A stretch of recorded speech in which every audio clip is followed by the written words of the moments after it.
Bem-vindo ao Representa Cast, o podcast da FEComércio RS. Aqui você escuta os parlamentares de um jeito diferente.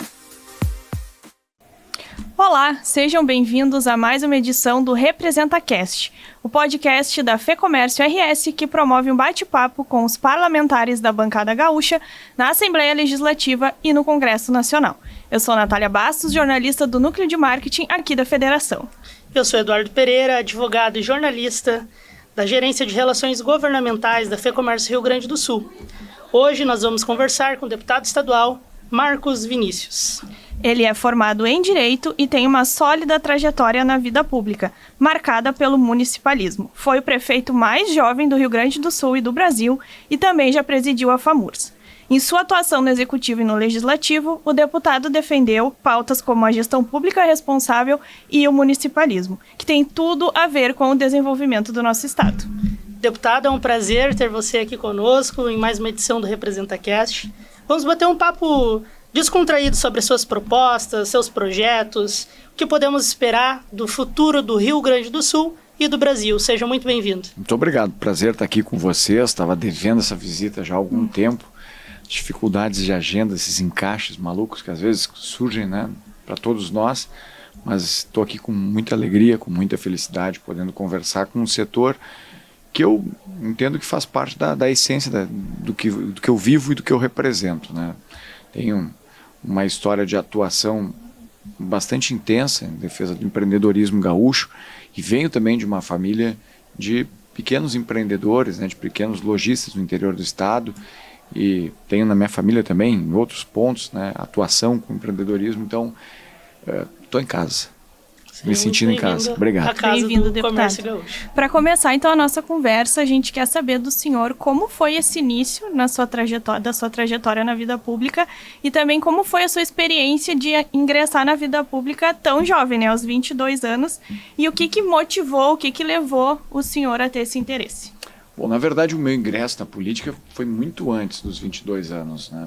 Eu tenho como primeira imagem minha fazendo política por volta ali de 5, 6 anos de idade, entregando santinhos, panfletos de um tio-avô meu, que era vereador pelo distrito de Vila Vasconcelos, que depois se tornou Sentinela do Sul, mas Vila Vasconcelos pertencia a Tapes, então eu me lembro de entregar santinho para ele.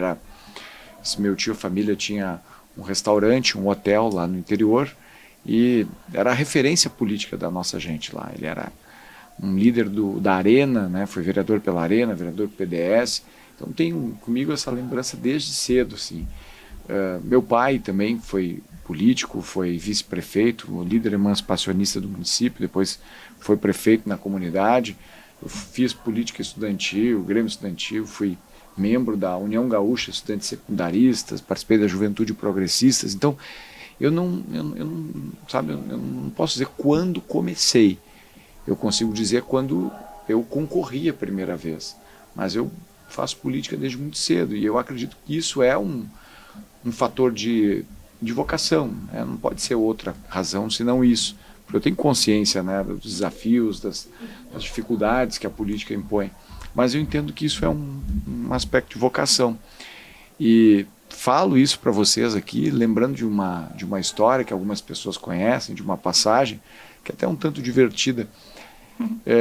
Eu tenho um irmão mais novo que eu, 2 anos mais novo que eu faço aniversário dia 20 de novembro, ele faz no dia 22. Então a vida inteira, né, nós comemoramos os nossos aniversários juntos, na garagem lá de casa. A infância era assim, um bolo para os dois, velhinha para um lado. Clássico, né? E a mãe se esforçava para fazer uma decoração.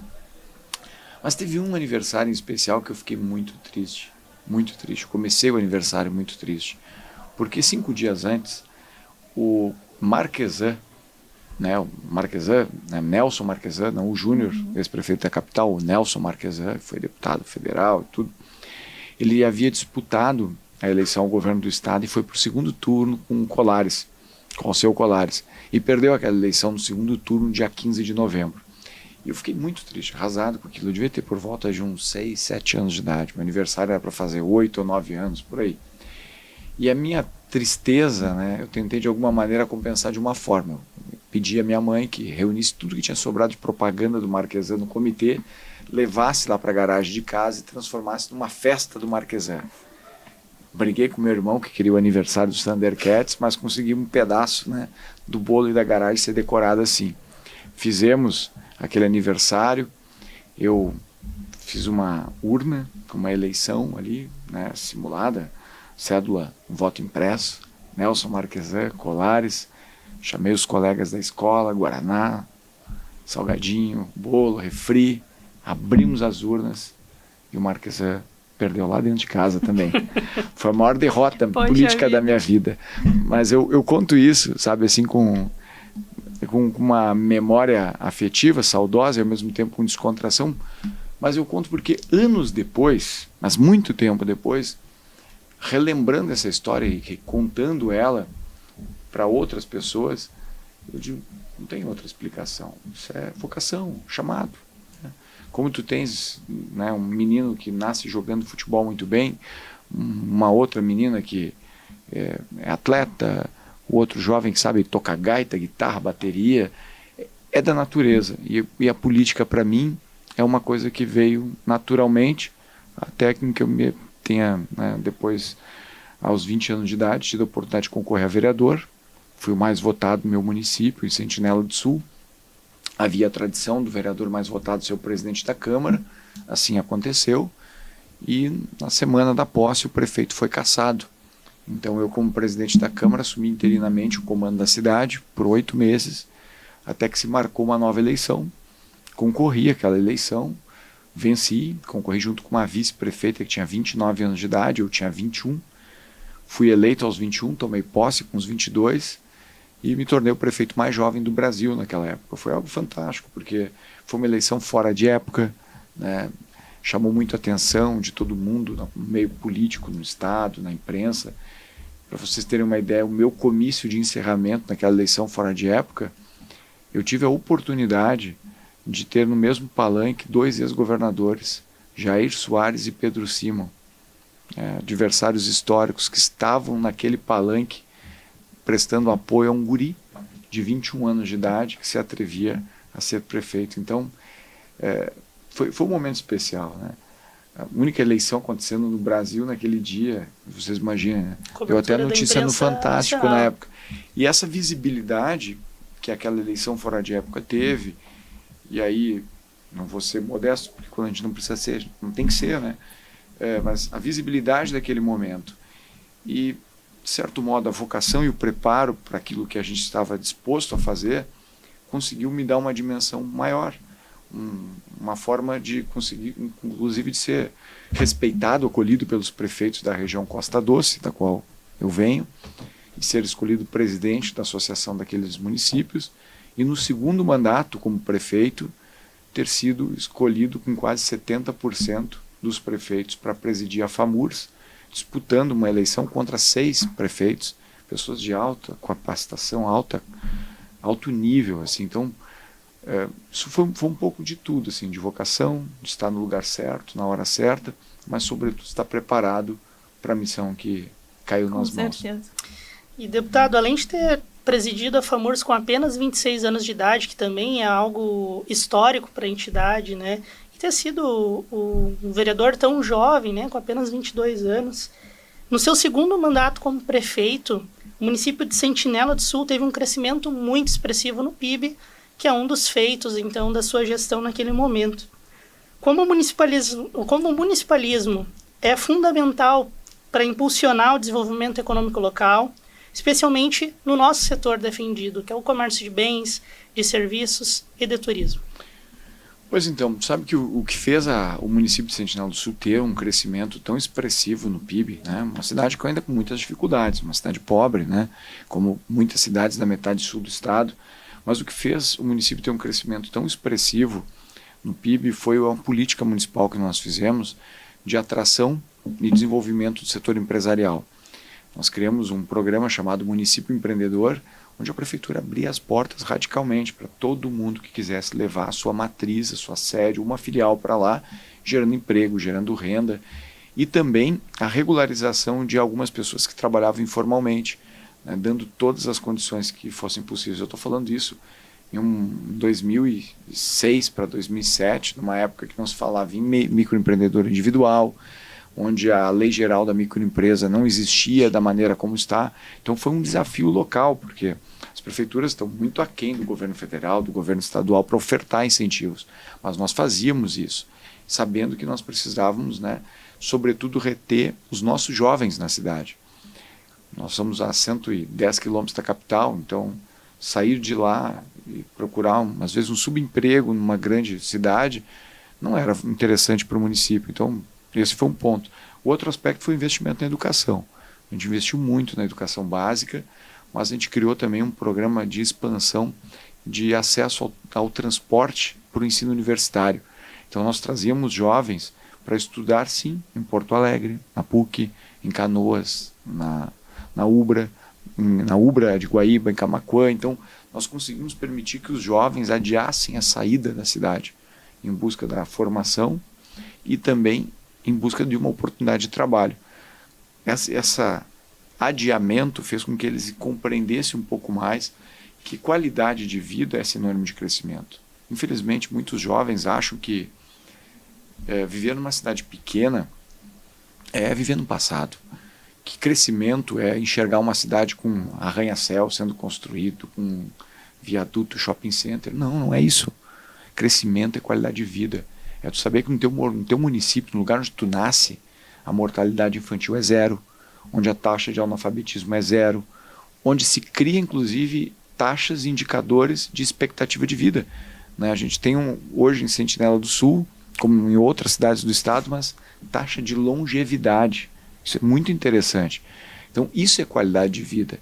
Quando a gente vê pessoas saindo aqui da grande Porto Alegre, indo para o litoral norte, vivendo o verão trancado em condomínios, com muros de 3 metros de altura, é para poder botar uma cadeira de praia na frente de casa e tomar um chimarrão com o vizinho, deixar o filho andando de bicicleta sozinho na rua, poder ir a pé no campinho jogar um futebol e no final da noite fazer um churrasquinho com a vizinhança.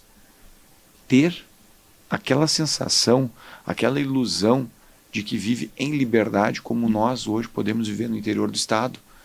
Essa paz, essa tranquilidade, essa sensação de liberdade que a segurança entrega para as pessoas, o interior ainda tem a oferecer.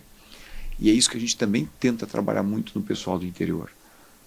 Vocês têm o privilégio de viver numa cidade onde a atenção básica de saúde funciona, onde a educação é de boa qualidade, onde quem quer estudar tem acesso e transporte universitário e onde tem emprego. Então, esses fatores fazem com que o município se desenvolva e fez com que Sentinela do Sul crescesse significativamente, porque era uma cidade exclusivamente agrícola. Ela ainda tem, né, quem sabe por muitas décadas, a agricultura como uma referência, mas era uma cidade que só oferecia trabalho braçal em lavouras. E muitos jovens, né, não tinham nem como sair do centro da cidade para o interior para isso. Então isso ajudou muito. E eu reforço, com os serviços voltados todos, né, trabalho inteiro, emprego voltado para serviços e boa parte no comércio. Das memórias que eu tenho de prefeito, uma das coisas mais lindas assim que eu tenho de memória era quando chegava o final do mês e uma das indústrias que a gente ajudou a levar para a cidade pagava. As pessoas desciam do ônibus da empresa no centro da cidade, na praça, e iam para o mercado com o jaleco ali, que estava aquele jalequinho azul, que trabalhava na firma, e iam para o mercado e saíam de lá com 4, 5 sacolas de comida pela mão. Era assim, 40, 50 pessoas caminhando na rua com o jaleco da empresa, com as mãos sujas de trabalho, mas carregando comida, carregando, né, coisas para manter a sua família, né, itens que cuidavam da sua família. E isso é o trabalho que oferece. Isso é dignidade. Uma pessoa que vai no mercado e acessa ele, acessa produtos, acessa alimentos com o dinheiro do seu esforço, né, dinheiro obtido com o seu esforço, com o seu suor, é muito mais importante para essa pessoa, é dignificante, isso eleva a autoestima de uma pessoa do que saber que está indo no mercado simplesmente porque depende ou conta com um programa social. Não tenho nada contra o programa social, deixo bem claro, mas quem entra lá liberto pelo trabalho consegue se tornar com certeza um ser humano melhor. Então, o empreendedorismo, não tenha dúvida, junto com a educação, com a segurança, são chaves importantíssimas para a gente viver num país melhor, num lugar melhor, né? Ainda falando sobre a sua trajetória, deputado, a gente imagina, né, que certamente a jornada política tem muitos desafios e obstáculos. Então, queria que o senhor falasse um pouquinho de quais foram, assim, as suas maiores dificuldades, os seus maiores obstáculos que o senhor teve que passar e o que o senhor conseguiu tirar de aprendizado nisso. Bom, posso falar das duas coisas, né? Antes, os desafios e obstáculos para acessar esse meio político, esse mundo político, e os desafios de estar nele, né? Primeiro, para acessar, foi um desafio gigante, porque eu venho de uma cidade muito pequena. A cidade que eu sou natural, que eu tenho meu título de eleitor, é uma cidade de 3.000 eleitores. Entre os 55 deputados da Assembleia Legislativa, eu sou o deputado que tem o domicílio eleitoral no menor município. Então, muitos colegas até olham e dizem, mas como é que tu conseguiu chegar aqui?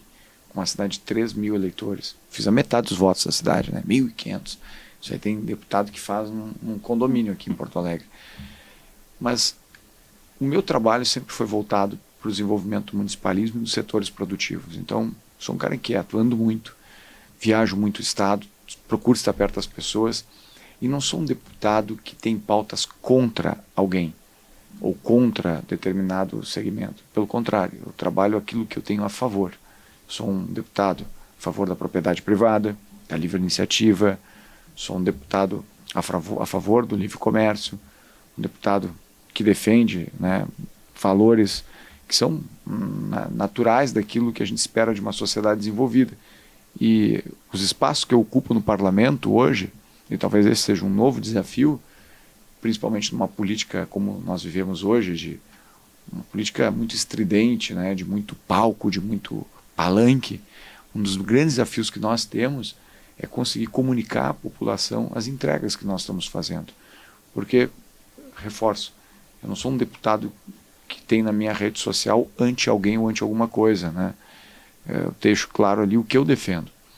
E nessas linhas de defesa nós estamos conseguindo avançar significativamente através do mandato, né, entregando relatórios que estão ajudando a subsidiar mudanças na legislação do Estado, aprovando projetos, implantando programas e deixando legado, que eu acho que é isso que é importante. Então, hoje é isso, né, em síntese, né, o desafio de sair do município pequeno sem, né, fazer grande barulho na política, nunca precisei ofender ninguém ou botar uma melancia no pescoço para aparecer, foi no trabalho. E hoje no parlamento o desafio é esse, né? Como um político liberal, conservador, com uma atuação moderada, né? Não sou nenhum extremista, consegue, né, prevalecer nesse meio.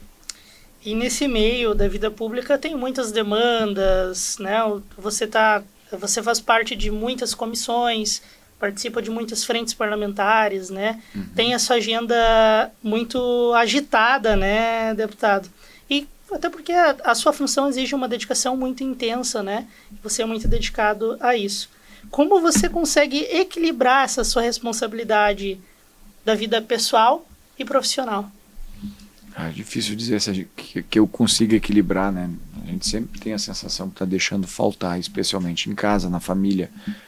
Mas isso é legado que nos espera, é missão que a gente atravessa, não tem outra forma. E a família conseguiu entender isso, porque acho que eu consigo ser claro, né, com a minha esposa, com meus filhos, com meus pais idosos, né, de poder entender o que eu estou fazendo. Eu sempre lembro, né, e falo isso às vezes nas minhas falas, discursos, por onde eu vou, que eu tenho como memória também de criança, ver meu pai começar os domingos de manhã fazendo churrasco e acendendo a churrasqueira e eu ouvindo de manhã cedo aquela música que abriu o programa Galpão Crioulo, que é uma música dos Fagundes chamada Origens. E ela tem uma frase muito bonita que diz: eu sei que não vou morrer porque de mim vai ficar o mundo que eu construí, o meu Rio Grande, o meu lar. Campeando as próprias origens, qualquer guri vai achar. Política não deixa ninguém rico. Se alguém está nos assistindo que não seja político, eu digo, cai fora. Vai cuidar da própria empresa, vai tocar o seu negócio, não entra na política, porque ela não vai deixar ninguém rico. No máximo, tu consegue estar com as tuas contas organizadas pela regularidade do pagamento que o órgão público te oferece, mas rico não. Rico não. Vaidade, sustenta a vaidade? Não. de jeito nenhum. Agora eu estava há pouco fazendo uma postagem nas minhas redes sociais, defendendo algo que eu tenho convicção. Entrou 4, 5 pessoas lá para me ofender, me atacar, com palavras extremamente baixas. Talvez pessoas que sequer honrem as próprias contas ou a família. Então não é nem a vaidade. A vantagem ou oportunidade que a política nos dá é uma oportunidade que poucas outras atividades conseguem oferecer, que é a chance de deixar legado. Eu sou católico, acredito na ideia de vida eterna, sei que eu vou cumprir a minha missão aqui e honrando aquilo que são princípios, eu vou viver a eternidade no outro plano. Mas se tem uma coisa que a política nos permite, é também a eternidade nesse mundo material. Porque uma pessoa que fizer política com seriedade, com responsabilidade, ela deixa sua marca, deixa seus legados, deixa seu legado, deixa sua história. É uma ponte que tu ajudou a construir, uma estrada que tu pavimentou e tirou a pessoa, né, do século XIX, botou no século XXI. É um projeto de lei que ajudou dezenas, milhares de pessoas, empresas. São essas coisas.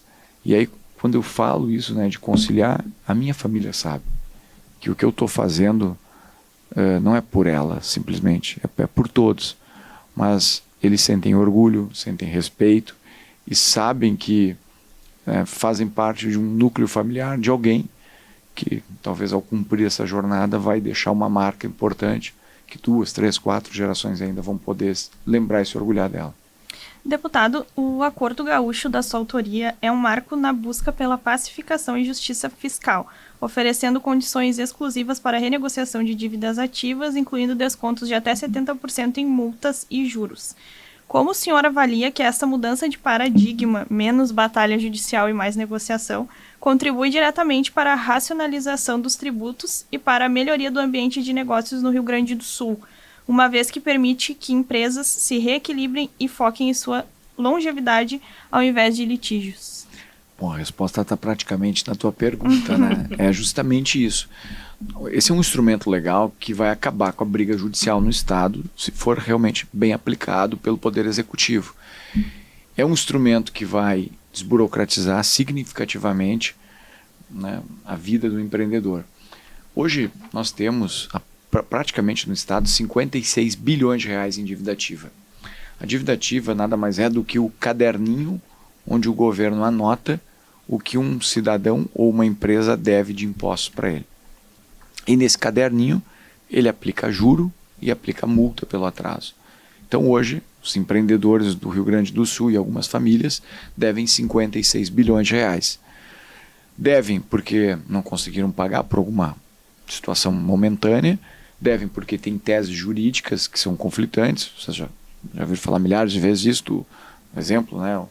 O sandália Crocs, sapato Crocs, chinelo Crocs, aquela coisa, como é que incidiu o imposto sobre isso, o empresário se indigna, diz, eu não vou pagar 16% em algo que deveria ser 12%, e tu vai para a disputa judicial, e o Estado segue te cobrando. Então hoje nós temos isso, 56 bilhões de reais escrito no caderno que o Estado tem, né, de crédito. Por outro lado, o governo do Estado também deve para a população. Muitas vezes são ações judiciais que perderam, problemas que o Estado enfrentou, e essa é o caderninho do haver, onde o governo anota o que deve para a população. E ele chama esse caderninho de precatório. Então tudo que o Estado deve para a população, ele anota de um lado. Hoje nós temos 16 bilhões de reais a pagar para a população gaúcha. O que o nosso projeto permite? Linha 1. Ele permite tu usar o que tu tem de precatório a receber para quitar o que tu deve.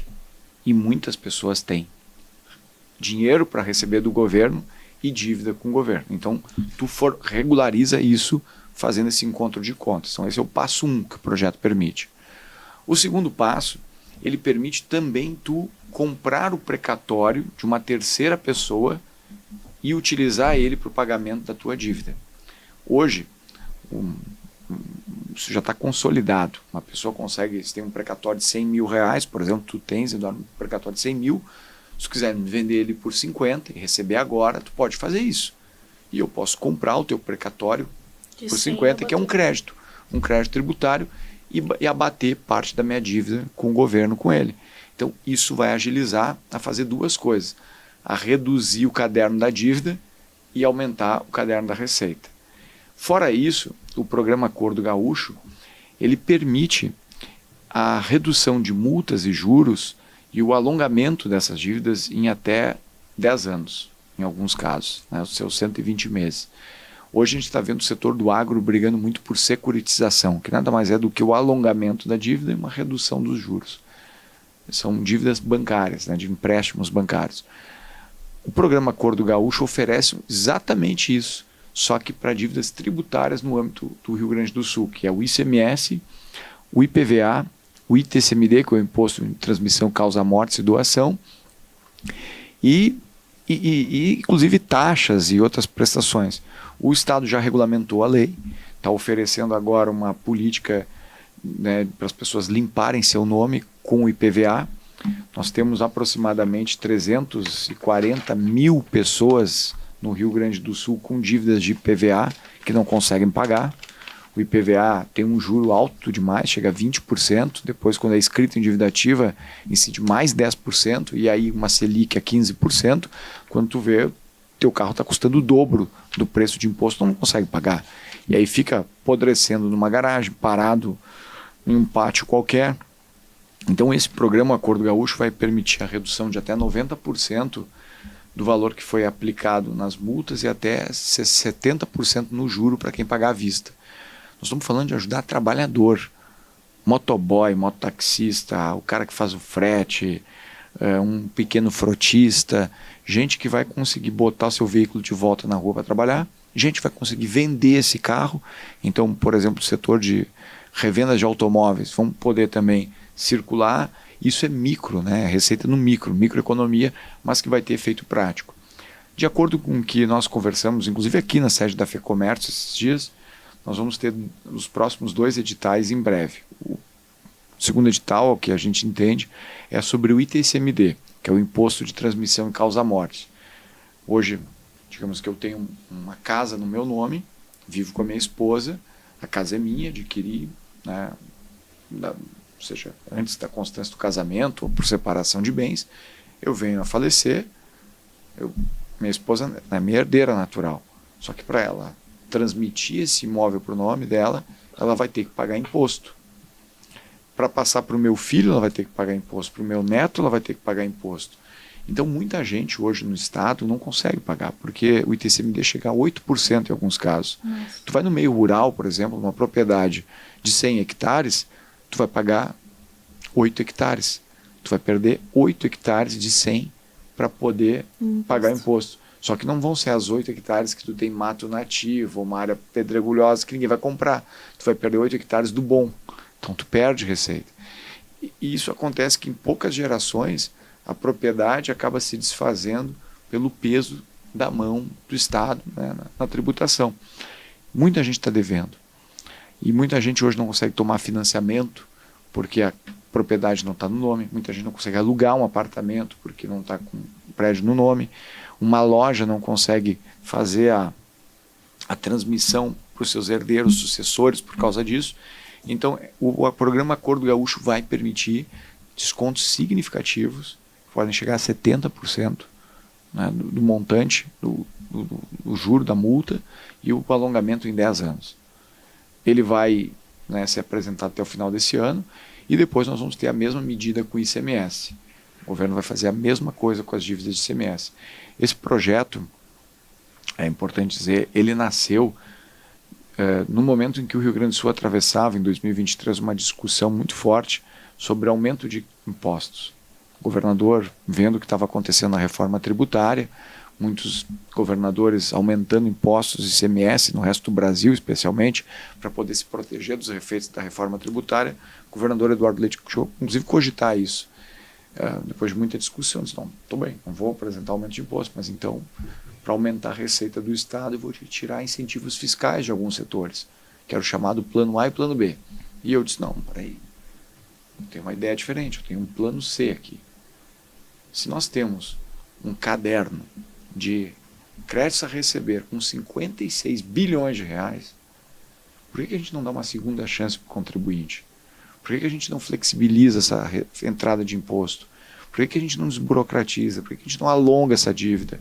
Vamos pensar numa coisa diferente. E aí São Paulo fez esse programa, deu certo, lá chamado Acordo Paulista, outros estados fizeram. O Conselho Fazendário Nacional, o CONFAS, autorizou os estados a entrar nesse movimento e o nosso projeto começou a ganhar tração no parlamento e foi aprovado na última sessão de 2024 por 48 votos a 2 e já é uma realidade hoje.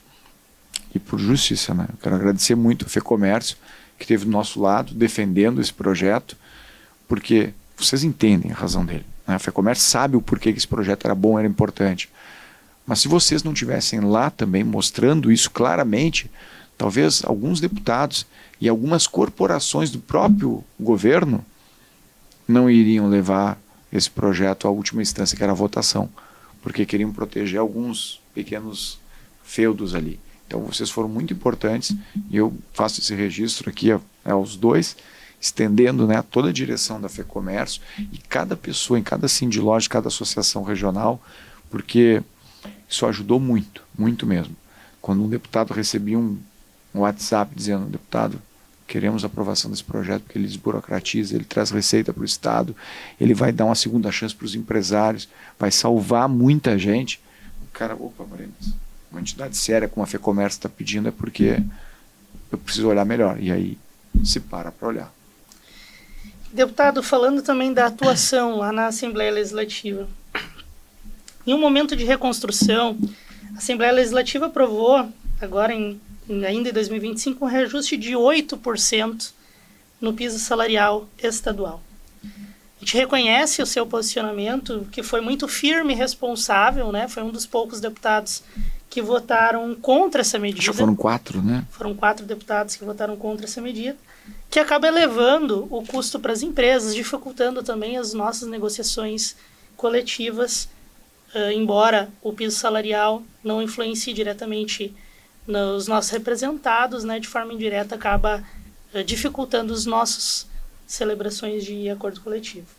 Como o senhor avalia que essa imposição de custos rígidos, maiores para o empresário, em um cenário de pós-calamidade, pode afetar diretamente na sustentabilidade dos nossos negócios e a capacidade de recuperação da economia gaúcha?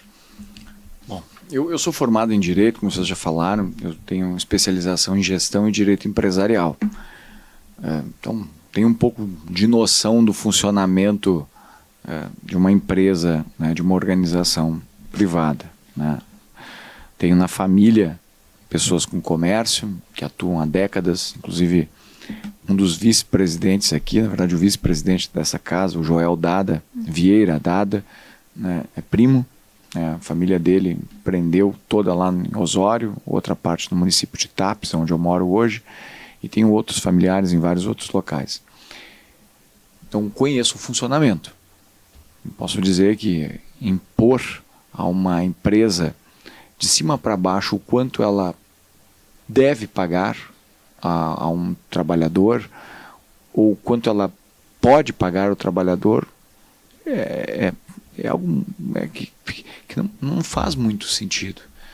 A gente vive num país com muitas fragilidades institucionais, com muita insegurança jurídica, e a gente reconhece, sim, que nós vivemos num país pobre, com problemas, e que o salário mínimo brasileiro é um salário baixo, mas nós temos que entender também o outro lado, né, do balcão. E aí vem uma questão principiológica, apesar de entender o funcionamento do mecanismo do setor privado, também tem uma questão de princípios, de valores, de conceito.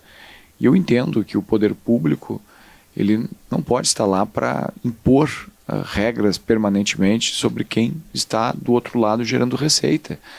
Nós já temos uma matriz tributária muito alta, já temos regramentos muito firmes.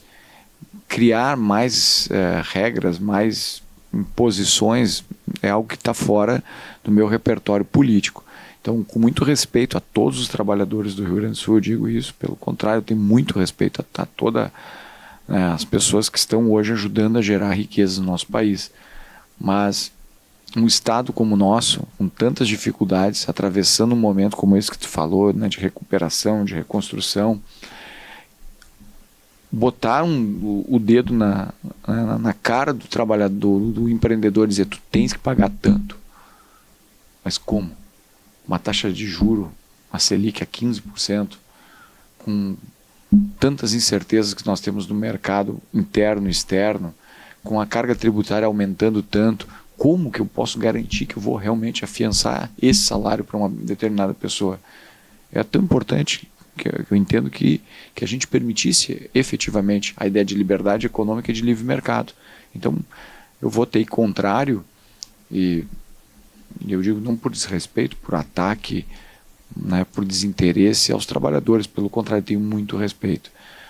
Mas é quase falacioso acreditar que uma definição fechada num gabinete aqui em Porto Alegre consiga dizer exatamente o que cada empreendedor nesse estado vai conseguir fazer ou como ele vai conseguir fazer. Quem define isso é o mundo real, é a realidade, é a prática. Então, meu voto contrário foi nesse sentido. Deputado, falando um pouquinho do seu dia a dia de trabalho na Assembleia Legislativa, quais são os projetos que o senhor tem se dedicado mais atualmente, o seu foco de trabalho no dia a dia? Bom, eu tenho trabalhado bastante, né? Mas os setores que eu mais tenho atuado é o setor empresarial e o setor agrícola, que são as atividades que, né, movimentam a economia. Não sou vinculado a sindicato nenhum, tem deputado lá que é do sindicato A, do sindicato B, é da central sindical A, sindical... Não tenho isso, né? Não pertenço ao coletivo fulano de tal, ao movimento não sei o quê. Não, sou um cara que vem do interior do estado para tentar, de alguma maneira, fazer o estado se tornar menos burocrático, mais, né, livre, para que as pessoas possam empreender, trabalhar e, consequentemente, pela força do seu trabalho, progredir e fazer o estado avançar. Então, as minhas ações são focadas nisso: agricultura, pecuária, empreendedorismo, são esses os focos. Atualmente estou trabalhando na frente parlamentar do arroz, que é um tema também extremamente importante. O estado é o maior produtor de arroz do Brasil, 70% do arroz plantado no Brasil é do Rio Grande do Sul. Isso impacta em milhares de empregos nas indústrias, no comércio, nos serviços, seja de transporte. É um setor que está passando por muitas dificuldades, uma concorrência desleal muito grande com o Mercosul e com uma imposição, principalmente uma política pública federal, que está forçando a redução de preços, né, para quem produz, e não está conseguindo baixar o custo para quem consome. Até cogitaram recentemente importar arroz, né, sabe-se lá da onde, para vender nas prateleiras com o rótulo do governo. Eu me insurgi contra aquilo, acho que fui o primeiro deputado no Brasil até a tocar nesse assunto, que depois ajudou a mobilizar o que a gente viu. Trabalho muito também com o setor do tabaco. Eu não sou fumante, não faço apologia ao tabagismo, nem desconheço que fumar traz seus males. Mas eu vivo num estado que tem na bandeira, no brasão da bandeira, um pé de fumo. Então, quando tu olha o brasão do Rio Grande, tem 2 galinhos verdes ali perto daquela espada. Um é um pé de café, de erva mate, melhor dizendo, e um pé de fumo. E vivo num país que o brasão de armas da República tem 2 ramos verdes, um pé de café e um ramo de tabaco. O Brasil é o maior exportador mundial de tabaco. E o Rio Grande do Sul é o maior produtor de todo o Brasil. Atualmente nós temos aproximadamente no país 140 mil famílias trabalhando com o setor do fumo. Aqui no estado são mais de 70 mil. Nós estamos falando, né, de um segmento que, entre empregos diretos, indiretos, atividade no campo, indústria, serviços, transporte, exportação, envolve 1 milhão de pessoas. Praticamente 10% da população. E que também, volta e meia, é atacado, né, pelo desconhecimento, pelo preconceito. Então a gente tem buscado muito defender esse segmento, né, não defender o consumo, né, mas defender esse segmento que é tão importante para a geração de emprego e renda, e principalmente atacar de forma muito forte o contrabando, o descaminho, o mercado ilegal, que no Brasil hoje já perfaz 50% de todo o cigarro que é consumido. E aí tem outras frentes, né, trabalho pela nossa região sul do estado, metade sul, né, como a gente está volta e meia conversa nos corredores lá pela Assembleia. Bom, são tantos temas, eu acho que é difícil assim, de ter um podcast para falar de cada projeto. Mas o mais importante, que é o que eu sempre digo, e estive com vocês em vários locais. Eu sou deputado estadual, então a minha atuação legislativa ela é limitada. Eu tive a oportunidade de fazer um projeto como o Acordo Gaúcho, que é um projeto raro, é um dos poucos projetos que não aumenta a despesa para o Estado, aumenta a receita, uma legislação firme, sólida, mas a nossa atuação como deputado estadual é muito limitada. A gente não consegue fazer o que um deputado federal faz, que um senador faz. Se a gente fosse fazer uma analogia futebolística, como todo brasileiro gosta, no campo de futebol eu sou o zagueiro. Isso, eu não estou dentro do campo para marcar gol. Eu fui eleito para ser deputado estadual, então, numa analogia futebolística, eu sou o zagueiro. Eu estou lá para evitar que os setores que nós defendemos e representamos sejam prejudicados, sofram ataques e sofram gol. Estou lá para defender o comércio, os serviços, estou lá para defender a agricultura, estou lá para defender quem trabalha, quem quer ter uma carteira assinada, quem quer estudar, quem quer progredir. É isso, essa é a minha função. Eu, quem sabe um dia me torne deputado federal, senador, aí sim, possa fazer projetos realmente que possam marcar gol a favor desses setores. Mas hoje eu estou lá para que esses setores não tenham prejuízo. Então, projetos que muitas vezes aparecem lá, colocando imposições para o setor privado, né, exigindo cota disso, cota daquilo, banheiro para isso, banheiro para aquilo, sala específica para não sei o que, sala para não sei lá, cartaz na parede. Muitas vezes eu fui o relator desses projetos para impedir que muitas vezes a politicagem, a demagogia, o proselitismo marque gol contra quem quer produzir nesse país. E você marca vários gols a favor do comércio de bens, do turismo e de serviço aqui do Rio Grande do Sul, né? Dá para dizer, então, que é um nosso um grande jogador, né? Bom, se eu sou um zagueiro, eu vou dizer assim, eu sou um zagueiro fair play, né? Eu tento não... esses dias eu encontrei o Kahneman num churrasco, né? Eu disse assim, cara, eu sou zagueiro também, viu? Mas eu não sou que nem tu, assim. Eu sou um zagueiro diferente. Mas nem em final de semana, deputado. Não, no final de semana não joga futebol. Não jogo nada, eu sou um baita perna de pau. Mas é apreciador do futebol. Eu gosto. É bom. Ainda mais agora, depois desse último Grenal que a gente teve, né? Eu prefiro não comentar Grenal não dá para comentar. E como você vê o papel da FEComércio daqui do Rio Grande do Sul no seu trabalho, no desenvolvimento das suas propostas, no seu dia a dia da Assembleia Legislativa? Bom, no dia a dia da Assembleia Legislativa eu vejo todo dia, né? Porque eu convivo com vocês lá que fazem essa representação institucional, governamental tão importante, com outros colegas de vocês. E como disse, né, a FEComércio para mim é uma aliada, né, no trabalho, porque ela materializa também como instituição a força de milhares de pessoas que empreendem nesse estado. E eu, como sou um deputado que defende o empreendedorismo, então tenho na FEComércio uma aliada, algo presente, com quem eu divido forças, né, para a gente poder fazer esse trabalho de defesa.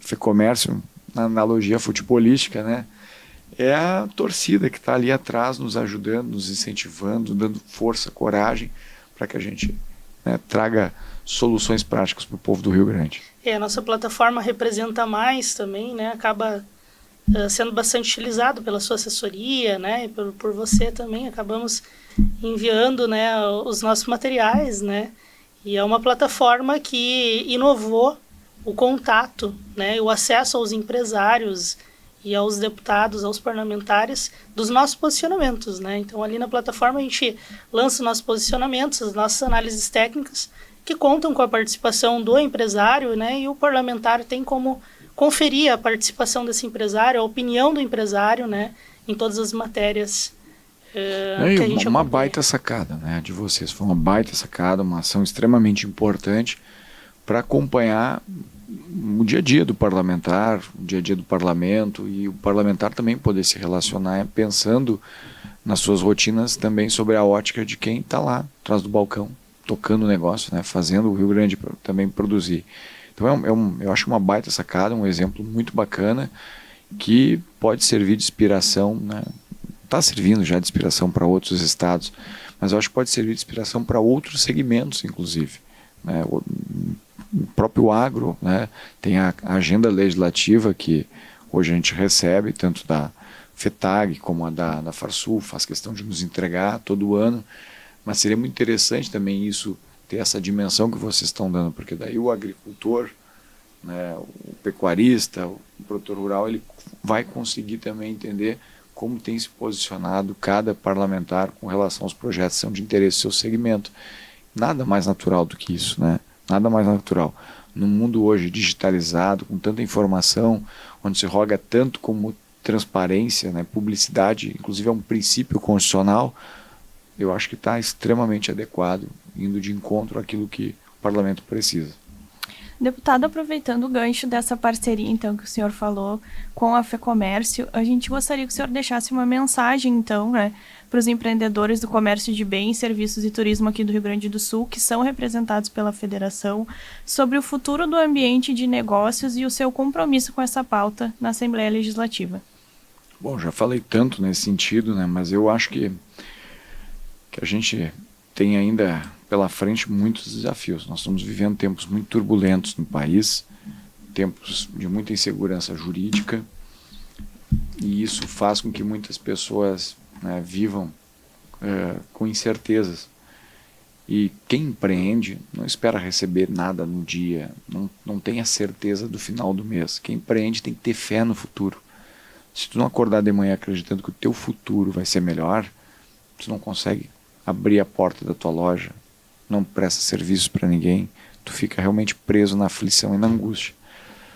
Mas é importante entender que nós estamos muito próximos de um processo de mudança, que graças à democracia nós temos condição de fazer escolhas, reflexões, inclusive mudanças. E eu acredito que os empreendedores do Rio Grande do Sul têm que estar atento aos desafios que nós vamos viver no ano que vem e a possibilidade de fazer mudança. Uma eleição nada mais é do que renovar a esperança. Então, que a gente possa, enquanto parlamentares, ser útil, ajudar, servir e, nesse processo de servir, que a gente ajude também a renovar a esperança no Estado. Deputado, nós estamos nos encaminhando, então, para o fim desse episódio. A gente quer agradecer muito a sua presença nesse bate-papo, que trouxe pautas extremamente importantes aqui para a federação e também para o desenvolvimento do nosso estado, e a oportunidade de conhecer um pouco mais sobre quem é o deputado Marcos Vinícius. Muito obrigada. Muito obrigado. Prazer mesmo estar aqui com vocês. É sempre muito bom chegar aqui na FEComércio. Eu digo aqui, eu me sinto em casa toda vez que venho. Em nome da Casa do Comércio Gaúcho, agradecemos então a sua participação. Nós agradecemos também a audiência de quem está aqui conosco e aguardamos vocês no próximo episódio aqui no RepresentaCast. Até lá! Esse foi o RepresentaCast. Acompanhe a FEComércio RS nas redes sociais e compartilhe sua opinião sobre os projetos em andamento na plataforma Representa Mais. Esperamos você no próximo episódio.